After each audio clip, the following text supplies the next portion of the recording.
அனைத்து ஊடக நண்பர்களுக்கும் பத்திரிகை நண்பர்களுக்கும் காலை வணக்கம். நேற்றைய தினம் மாண்புமிகு மத்திய உள்துறை அமைச்சர் மரியாதைக்குரிய அமித்ஷா அவர்களை அவரது இல்லத்தில் இரவு 9:30 மணி அளவில் சந்தித்து தமிழ்நாட்டுக்கின்ற அரசியல் நலனுக்கு கேட்டிருக்கிறார்.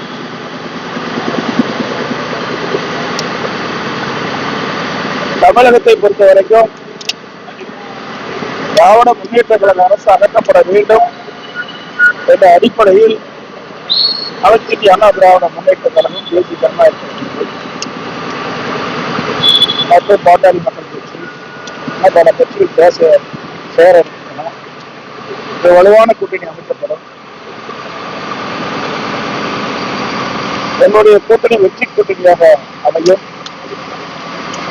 வருகின்ற சட்டமன்ற தேர்தலில் திராவிட முன்னேற்ற கழகத்தை வீழ்த்தி என்னுடைய கூட்டணி அதிக இடங்களில் வெற்றி பெற்று ஆட்சி அமைக்க முடியும் நேரத்தில் தெரிவித்துள்ளது.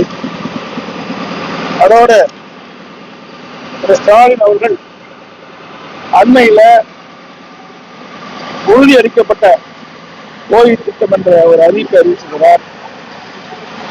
இது அரசு ஊழியர்களை ஏமாற்றக்கூடிய ஒரு நாடகமாகத்தான் பார்க்கப்படுகிறது. ஏற்கனவே பழைய ஓய்வு திட்டத்தில் அரசுடைய பங்களிப்பு இல்லை. அவர்கள் பழைய ஓய்வு திட்டத்தை நடைமுறைப்படுத்த வேண்டும் என்று கோரிக்கை வைத்தார்கள். 2021 சட்டமன்ற பொதுத் தேர்தலின் போது திராவிட முன்னேற்ற கழக தேர்தல் அறிக்கையில திராவிட முன்னேற்ற கழகம் ஆட்சிக்கு வந்தால் பழைய ஓய்வு திட்டத்தை நிறைவேற்றப்படும் என்று அறிவிப்பு வெளியிட்டார். அதைத்தான் அவர் வலியுறுத்தி போராட்டம் நடத்தி வெளியிட்டார்கள். அவர் போராட்டத்தை கையில எடுத்தவுடன் திராவிட முன்னேற்ற கழக அரசு ஒரு நாடகத்தை இப்பொழுது அரங்கேற்றிருக்கிறது. புதிதாக உறுதியளிக்கப்பட்ட ஓய்வு திட்டம் என்ற ஒரு அறிவிப்பு வெளியிட்டு அரசு ஊழியர்களை இன்றைக்கு தினம் ஏமாற்றி இன்றைக்கு ஒருங்கிணைந்த பென்ஷன் திட்டம் மத்திய அரசு அறிவிக்கப்பட்ட திட்டம் UPS அது வடிவத்தில் தான் இப்பொழுது திராவிட முன்னேற்ற கழக அரசு அறிவிக்கப்பட்ட உறுதியளிக்கப்பட்ட ஓய்வு திட்டம். எந்த வேறுபாடுமே இல்லை. அதுல பேரை மட்டும்தான் மாத்தி வச்சிருக்கிறாங்க. மத்திய அரசு அறிவிக்கப்பட்ட பென்ஷன் திட்டம் பிரைஸ் இண்டெக்ஸ் இருக்குது, விலைவாசி புள்ளி. இவர்கள் அறிவிக்கப்பட்டது தற்போது புதிய அகவலைப்படி. அது ரெண்டு தான் பேர் மாற்றம். இரண்டாவது, பழைய ஓய்வு திட்டத்துல 10 ஆண்டுக்கு ஒரு முறை பே கமிஷன் படி ஊதிய குழு பரிந்துரை 10 ஆண்டுக்கு ஒரு முறை ஊதியம் உயர்த்தி வழங்கப்படும் அரசு. அதன் அடிப்படையில் பென்ஷன் மாற்றி அமைக்கப்படும். ஆனால் இப்பொழுது அறிவிக்கப்பட்ட அந்த அறிவிப்பில் அது இடம்பெறல. பழைய ஓய்வு திட்டத்தில் அது இடம்பெற்றது. அது அரசுக்கு பாதிப்பு ஏற்படுத்துகிறது. ஆக திராவிட முன்னேற்ற கழக அரசு அறிவிக்கப்பட்டது அரசு ஊழியர்களை ஏமாற்ற ஒரு நாடகமாக தான் பார்க்கப்பட்டது.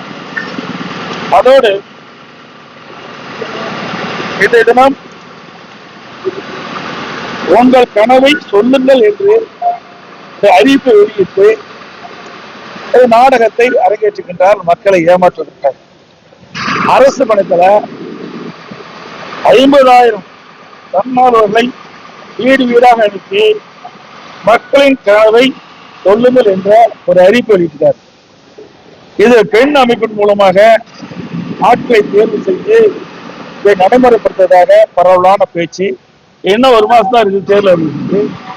இப்ப எப்படி போய் மக்களுடைய கனவை சொல்லுங்கள் என்று சொல்லி எப்படி நிறைவேற்ற முடியும்? ஆளுநர் முதலமைச்சராக பொறுப்பேற்றது இன்று வரை பெயர் வைப்பதிலே வல்லவர். ஒரு பெயரை வைப்பாங்க, ஒரு நாடகத்தை அரங்கேற்றுவாங்க, போட்டோ ஷூட் போடுவாங்க, பத்திரிகைகள் விளம்பரம் வரும். அப்படிப்பட்ட ஒரு ஆட்சி தான் நடந்திருக்கிறது. அதோட நேற்று தினம் வரும்போது நான் தொலைக்காட்சியில பார்த்தேன், தமிழ்நாட்டின் வளர்ச்சி பயணத்தில் ஒருவரையும் பின்தங்கி விட மாட்டேன்னு சொல்றாரு.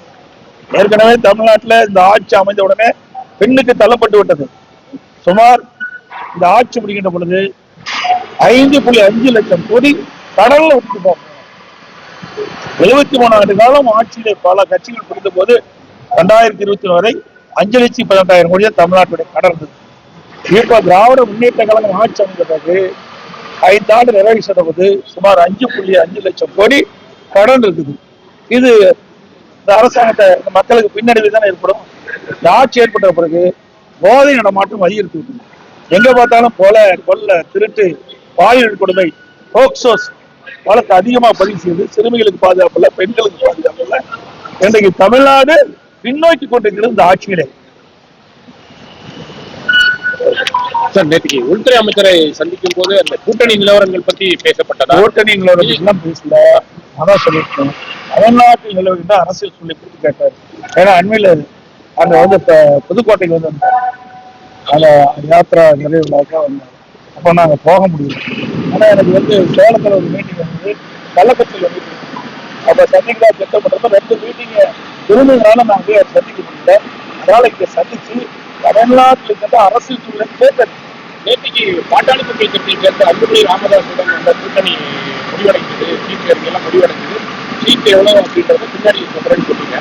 வேறையும் கட்சிகள் வந்து இந்த கூட்டணியில வரும் அப்படின்னு நேற்றுக்கு நீங்க பேசுறதா இருக்கீங்க. எந்தெந்த கட்சிகளுடன் அது பேச்சுவார்த்தை வந்து வெளிப்படையா அது சொல்ல முடியாது. அதாவது நான் ஏற்கனவே சொன்ன மாதிரி பாட்டாளி மக்கள் கட்சியை உடனே நினைச்சிட்டாங்க. அது மாதிரி இன்னும் சில கட்சிகள் என்னுடைய கூட்டணியில் வந்து சேரும். அப்போ நாங்க தெளிவா சொல்லுவோம். அப்போ எல்லா கட்சிகளும் ஒன்றாக சேர்ந்த பிறகுதான் இந்த சீட்டெல்லாம் முழுமையான விவரத்தை அறிவிக்க முடியும். சசிகலா அவர்கள் வந்து அதிமுகவுல மீண்டும் இணைவது குறித்து நீங்கள் அப்படிப்பட்ட என்னன்னா அவங்க வந்தா நீங்க வந்து இது குறித்து பல முறை ஊடகத்தில் பத்திரிகை தெரிவிச்சுட்டாங்க. மீண்டும் அதை கிளற வேண்டாம், இடம் கிடையாது. ஏன் போகல அதெல்லாம் எங்க தனிப்பட்ட விவரம். நான் இல்லைன்னா அதோட விட்டுருங்க. இல்ல, பொதுவான ஒரு அதிமுக வலிமையா இருக்குது. இவ்வளவு போல ஊடகங்களும் பத்திரிகைகளும் அது பில்டப் பண்ணி பெருசா போட்டுட்டு இருக்கிறீங்க. அனைத்து இந்திய அண்ணா திராவிட முன்னேற்ற கழகம் வலிமையா இருக்கின்ற காரணத்தினால்தான் 2021 75 இடங்கள் நாங்க பெற்ற கூட்டணி 2 லட்சம் ஓட்டுல 2 லட்சம் ஓட்டுல 43 தொகுதி இழந்துட்டோம். புரியுதுங்களா? பெரிய வித்தியாசம் இல்லை எங்களுக்கு. 3% வித்தியாசம். டிடிவி தினகரனுடைய கட்சி உங்களுடைய அதிமுக பாஜக கூட்டணியில வரும் அப்படின்றதுதான் நான் சொல்றேன்ல. ஏசியமா சொல்லுவதற்கு எதுவும் இல்லை.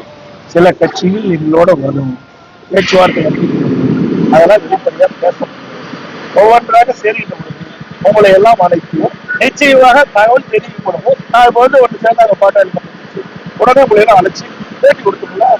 ஓபிஎஸ் சேர்வதற்கு வாய்ப்பில்லை. பல முறை சொல்லி அவர் ஏற்கனவே சொல்லிட்டார். பாத்தீங்கன்னா எங்களுடைய முதலாக ஹோட்டல் ஐடிசி கிராண்ட் சோலா முதல்ல கூட்டணி பேச்சுவார்த்தை நடந்தது. அப்பதான் மரியாதைக்குரிய உள்துறை அமைச்சரும் நானும் இணைந்து பேட்டி கொடுத்தோம். அப்பவே சொல்லிட்டார், உள்கட்சி விவாதத்தில் தலையிட மாட்டாரு. அதப்படி தொடர்ந்து அப்படித்தான் திருப்பி நீங்க நீங்க அதுக்கு இடமளி ஏற்கனவே இடமளி சொல்லியாச்சு, தெளிவுபடுத்தியாச்சு. அதை மீண்டும் மீண்டும் அரைச்சமாவே அரைக்க வேண்டாம். இதோட 50 வரைக்கும் நான் சொல்லிட்டேன், டெல்லியிலையும் நான் சொல்லிட்டேன். நீங்க உங்களுக்கு விறுவிறுப்பான செய்தியோட பத்திரிகை வேணுங்கிறதுக்காக வேற எந்த சொன்னா எங்களுக்கு செய்தியா இருக்கும் சார். அது எப்படி வெளிப்படையா சொல்ல முடியாது சார். நாங்க சேர்ந்த உடனே உங்களுக்கு தகவல் கொடுக்க போறோம். அதுல அரசியல் கட்சி என்பது ரகசியமா தான் அரசியல் கட்சிக்கு அதுக்குன்னு ஒரு அந்தஸ்து உண்டு. புரியுதுங்களா? அது வந்து பேச்சுவார்த்தை நடந்து பிரதமர் அல்லது உள்துறை அமைச்சர் தமிழ்நாட்டுக்கு வருவதை பற்றி ஏதாவது பேசப்பட்டதா? எப்ப வர்றாங்க? அதெல்லாம் நாங்க அறிவிப்போம். ஏன்னா முதல்ல அரசியல் சூழ்நிலை பற்றி பேசியிருக்கோம். எனக்கு பாரத பிரதமர் மத்திய அமைச்சர்கள் அறிவிக்கப்பட்டு நிச்சயமாக கூட தெரிவிக்கப்படும்.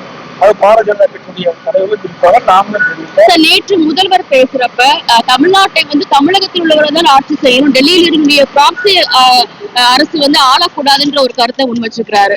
அப்படித்தான் நானும் சொல்லிட்டு இருக்கிறோம். அவர் தெரிஞ்சு பேசுறாரா தெரியாம பேசுறா தெரியல. எங்க கூட்டணிக்கு யார் தலைமை சொல்லுங்க? யாருக்கு தலைமை? யாருக்கு தலைமை? அதிமுக தான் தலைமை. எங்க கூட்டணி பேச்சுவார்த்தை நடக்கின்ற பொழுது அனைத்து இந்திய அண்ணா திராவிட முன்னேற்ற கழக தலைமையில் தான்